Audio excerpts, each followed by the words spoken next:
Good morning, student. Myself Rajiv Kumar, your educator on my channel Crazy Well Education. आप लोग पढ़ रहे हैं क्लास 10 का मैथमेटिक्स, जिसमें एक्सरसाइज 15 भी हम आप लोग पढ़ा रहे हैं। अभी तक क्वेश्चन नंबर 18 तक हमने सोल्व करके दिखाया था, उससे पहले फॉर्मूले दिखाए थे, ठीक है। और हम लोग RS अग्रवाल का बुक को फॉलो कर रहे हैं। फर्दर हम क्वेश्चन नंबर 19 से स्टार्ट करेंगे, देखते हैं क्वेश्चन 19 क्या है। लेकिन उससे पहले जो बच्चे अभी तक सब्सक्राइब नहीं किए हैं, जो हमारे चैनल पे नए हैं, वो प्लीज सब्सक्राइब कर लें, लाइक करें और अपने दोस्तों में शेयर करें, ठीक है बच्चों। तो हम स्टार्ट करते हैं फर्दर क्वेश्चन नंबर 19 से। क्वेश्चन नंबर 19 क्या पूछता है? Find the area and perimeter of a square plot of land whose diagonal is 24 metre long, ठीक है बच्चों। तो फर्स्ट हम यहाँ पे देख लेते हैं, फिर से रिफ्रेश कर लेते हैं, याद कर लेते हैं कि हम लोगों ने स्क्वायर का फॉर्मूला क्या पढ़ा था। क्या फॉर्मूला पढ़ा था हम लोगों ने? सिंपल सी बात है, एरिया ऑफ स्क्वायर क्या होता है बच्चों? ए स्क्वायर, दैट इज, या कह सकते हैं इसको साइड का स्क्वायर, ठीक है। पेरीमीटर अगर डिनोट करते हैं पी से तो क्या हो जाएगा? 4 इंटू ए। इसके बाद हम इसको डायगोनल डी अगर डायगोनल है तो इसका फॉर्मूला क्या होता है? √2/a, ठीक है बच्चों। अगर आपके पास एरिया दिया हुआ, ठीक है, अगर आपके पास डायगोनल दिया है तो एरिया निकालने के लिए क्या फॉर्मूला होगा? उसके लिए हम लिख सकते हैं एरिया इक्वल टू 1/2 डायगोनल का स्क्वायर। इन्हीं सब फार्मूला को हम लोग आगे यूज करेंगे, ठीक है बच्चों। ये आपके, आप फिर से इसको देख लीजिए। तो हम इसी फार्मूला से हम फिर बनाते हैं सोल्यूशन। इसका देखते हैं क्या है। डायगोनल हमें दिया हुआ है, क्या दिया हुआ है? डी दिया हुआ है 24 मीटर। तो हम एरिया क्या निकाल लेंगे? तो एरिया इक्वल टू हमने क्या है, यहां से भी लगा सकते हैं। तो डायगोनल आपको दिया हुआ है तो यहाँ पे आप लगा दो 1/2 इंटू डायगोनल का स्क्वायर 24 का स्क्वायर। यहाँ पे क्या हो जाएगा आपका?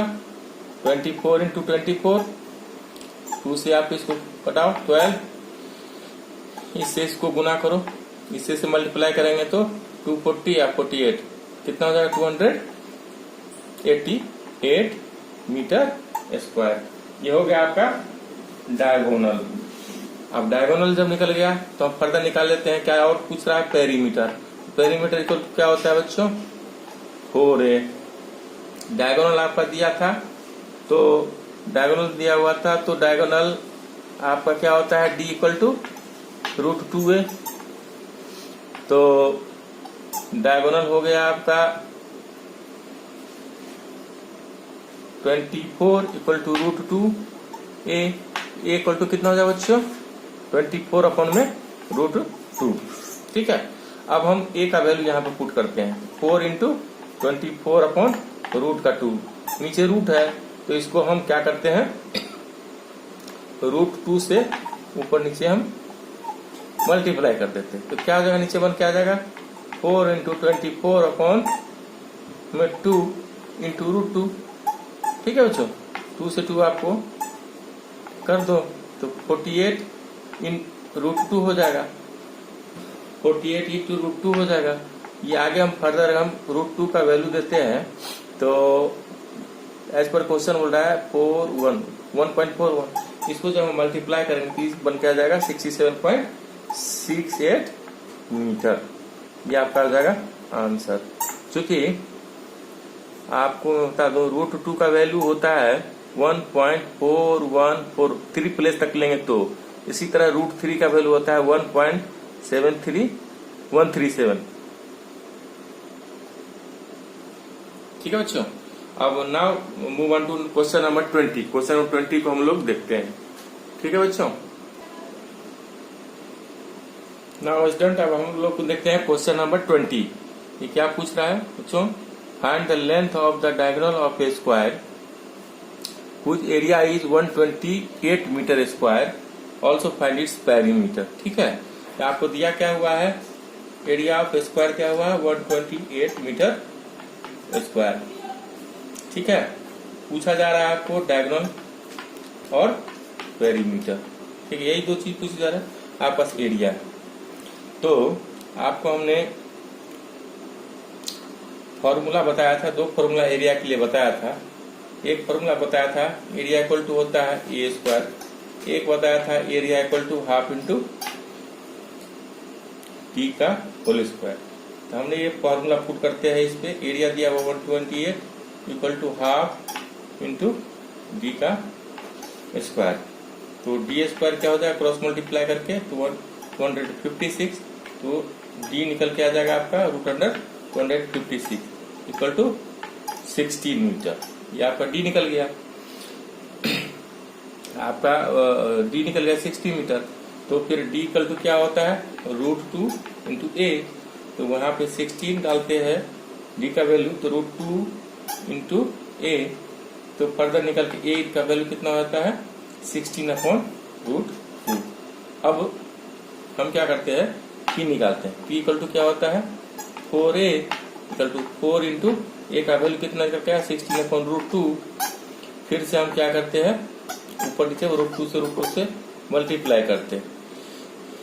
ये रूट इंटू √2 हो जाएगा, इससे कट गया, क्या हो गया 32 इंटू √2। ये निकल के आ गया 32 इंटू √2। अब अगर मैं 32 इंटू √2 का वैल्यू 1.41 डालता हूँ, ये निकल के आ जाएगा आपका, इसको मल्टीप्लाई जब हम करेंगे ये हो जाएगा 45.12 मीटर। ये भी आपका आंसर हो गया। ठीक है, एक तो आपसे पूछा गया था क्या, डायगोनल पूछा गया था। डायगोनल हमने क्या निकाला था, दैट इज ये 16 मीटर। तो डायगोनल क्या आया था, 16 मीटर। ये आपका आंसर होगा। ठीक, आप बढ़ते हैं क्वेश्चन नंबर 21 पे। ठीक है स्टूडेंट, अब हम चलते हैं क्वेश्चन नंबर 21। क्वेश्चन नंबर 21 क्या पूछ रहा है आपसे, the area of a square field 8 hectare. इस पे ध्यान देने की बात है, यहाँ पे यूनिट देखिए हेक्टेयर में दिया हुआ है। How long would a man take to cross it diagonally by walking at the rate of 4 kilometre per hour. ठीक है, अगर मैं यहाँ पे एक स्क्वायर बनाता हूँ, छोटा सा एक स्क्वायर बना लेते हैं हम समझने के लिए। एक स्क्वायर है आपका, ठीक है। इसका एरिया दिया हुआ है एबीसीडी आपका एक स्क्वायर है, एक एरिया दिया हुआ है 8 हेक्टेयर। इसको बोल रहा है कि ये इसका डायगोनल हुआ। एक आदमी है जो कि 4 किलोमीटर प्रति घंटे के रफ्तार से जा रहा है, तो यहाँ से यहाँ पहुंचने में इसको कितना टाइम लगेगा। तो क्वेश्चन में दिया हुआ है एरिया आपका 8 हेक्टेयर, ठीक है, हेक्टेयर 8 हेक्टेयर। तो आपको एक बात बता दूं मैं कि 1 हेक्टेयर इक्वल टू होता है 10,000 मीटर स्क्वायर, मतलब स्क्वायर मीटर। ठीक है, तो ये कितना हो जाएगा एरिया, अगर मैं इसको मीटर में कन्वर्ट करता हूं, 10,000 मीटर स्क्वायर। ठीक है, और दूसरा क्या चीज दिया हुआ है, स्पीड ऑफ मैन। ठीक, तो आपका दिया हुआ है स्पीड दिया हुआ है 4 किलोमीटर पर आवर। यहाँ मैंने चेंज किया मीटर में, तो इसको भी हम मीटर में चेंज कर देते हैं। 4 किलोमीटर मतलब 1000 मीटर मतलब 1 किलोमीटर, ये हो गया 1 मीटर। अब इसको मैं कर देता हूँ मिनट में, बट अपन में 60। ये क्या हो जाएगा आपका 400 अपन में 6 मीटर प्रति मिनट। ठीक है, अब हमको इसका एरिया दिया हुआ है, तो हमने डायगोनल निकालना है। तो क्या है कि फॉर्मूला हमने दिखा था, area equal to half into D का स्क्वायर। तो एरिया हम यहाँ पर लिख लेते हैं, एरिया का value 8 into 10,000 equal to half into D का स्क्वायर। ये हो जाएगा, क्रॉस मल्टीप्लाई कर दोगे आप, तो ये डी स्क्वायर इक्वल टू हो जाएगा 16 इंटू आपको 10,000। ठीक है, तो डी का वैल्यू निकल के कितना आ जाएगा, रूट अंडर में 16 इंटू 10,000। इसका अंडर रूट लेंगे तो 16 का हो जाएगा 4, आई इसका हो जाएगा 100। ये क्या निकल के आ जाएगा डी 400 मीटर। डी का वैल्यू आ गया आपका, डी का वैल्यू आ गया, स्पीड दिया हुआ है। तो आपने टाइम, स्पीड और डिस्टेंस में एक फॉर्मूला देखा होगा कि आपको टाइम निकालना है। टाइम बराबर क्या होता है, डिस्टेंस अपॉन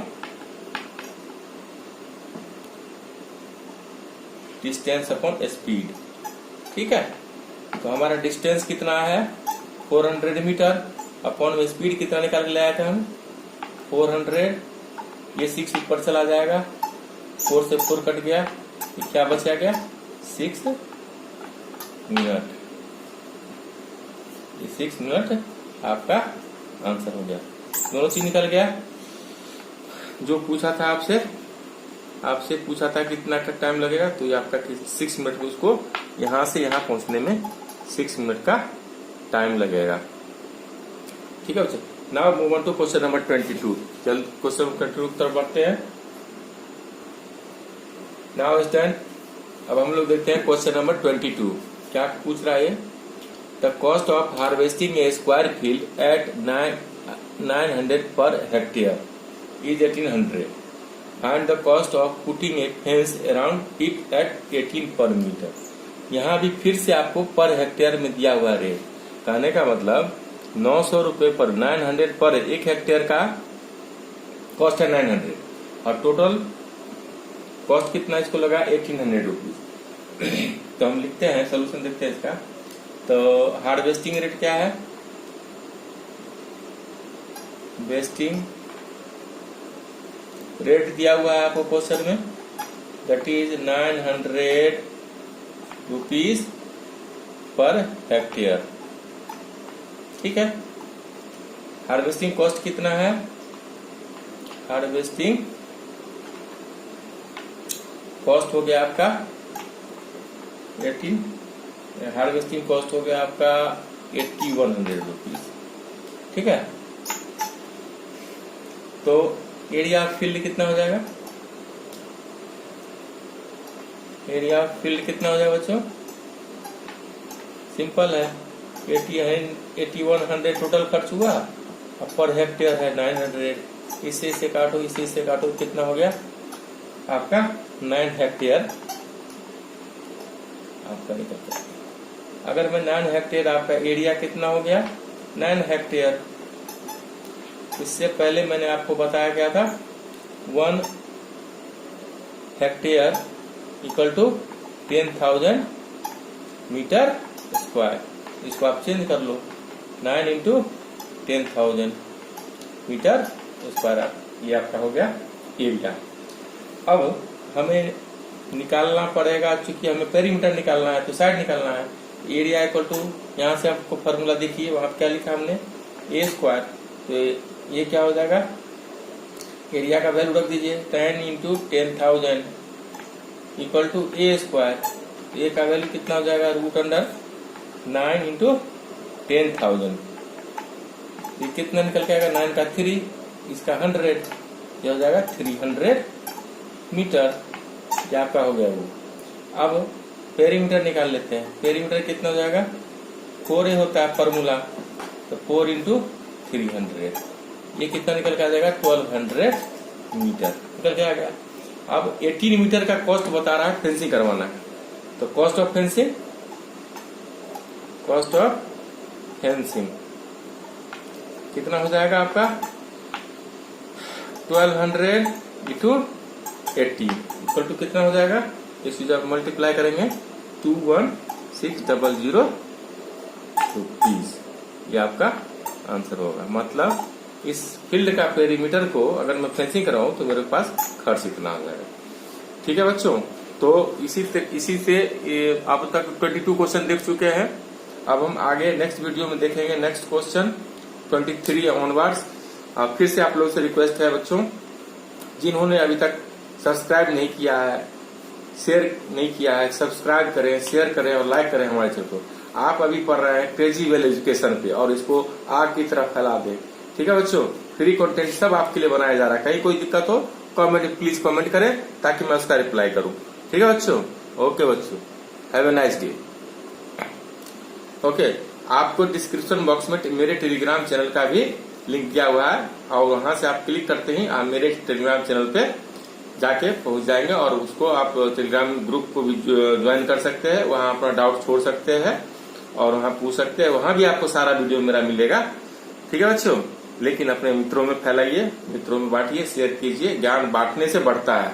ठीक है बच्चों, okay, have a nice day.